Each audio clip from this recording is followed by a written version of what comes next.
एकनाथ शिंदे उद्या उपमुख्यमंत्री पदाची शपथ घेणार अशी माहिती सूत्रांकडून मिळते। आताची मोठी बातमी, उद्या संध्याकाळी 5:30 वाजता हा शपथविधी सोहळा होणार आहे। गृहमंत्री पदावर अद्यापही चर्चा सुरूच असल्याची माहिती देखील सूत्रांकडून मिळते। मात्र एकनाथ शिंदे उद्या उपमुख्यमंत्री पदाची शपथ घेणार अशी सूत्रांची माहिती।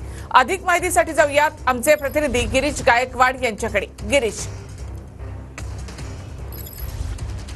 नक्कीच निखिलाजी, आपण पाहतोय की जवळपास 40 मिनिटं या दोन्ही प्रमुख नेत्यांमध्ये चर्चा झालेली आहे। बंद दाराआड ही चर्चा झाल्याची माहिती मिळते आणि सगळ्यात महत्त्वाचं म्हणजे उपमुख्यमंत्री पदाची शपथ घेण्यासाठी एकनाथ शिंदे हे सध्या सकारात्मक आहेत अशी सुद्धा माहिती मिळते। त्यामुळे उद्या 3 नेत्यांचा शपथविधी या ठिकाणी पार पडेल असं बोललं जातंय। एक मुख्यमंत्री आणि दोन्ही उपमुख्यमंत्र्यांचा शपथविधी पडेल। दुसरी महत्त्वाची घडामोड म्हणजे गृह खात्याबद्दल शिवसेना आग्रही होती, एकनाथ शिंदे आग्रही होती, यावरही दोन्ही नेत्यांमध्ये चर्चा झालेली आहे आणि चर्चा पुढे सुरूच राहील असं सुद्धा बोललं जातंय। चर्चा ही सकारात्मक आहे असं सुद्धा बोललं जातंय। काहीतरी मार्ग काढला जाईल अशी सुद्धा माहिती मिळते। त्यासोबतच खातेवाटपासंदर्भात या दोन्ही नेत्यांमध्ये चर्चा झालेली आहे आणि कोणकोणते नेते कॅबिनेटमध्ये असायला हवेत, कोणकोणते नेते कॅबिनेटमध्ये असायला नकोत यावर देखील शिक्कामोर्तब झाल्याचं बोललं जातं। जे साफ चरित्राचे नेते आहेत त्यांना पुन्हा एकदा संधी देण्यात येईल असं समजतंय। त्यासोबतच कुठलीही कॉन्ट्रोवर्सी नसलेले नेते कॅबिनेटमध्ये असायला हवे असा एक सूर जो आहे तो भाजपच्या नेत्यांचा आहे। देवेंद्र फडणवीसांचं देखील तेच म्हणणं होतं आणि यावर देखील एकमतानं सहमती देण्यात आलेली आहे। त्यामुळे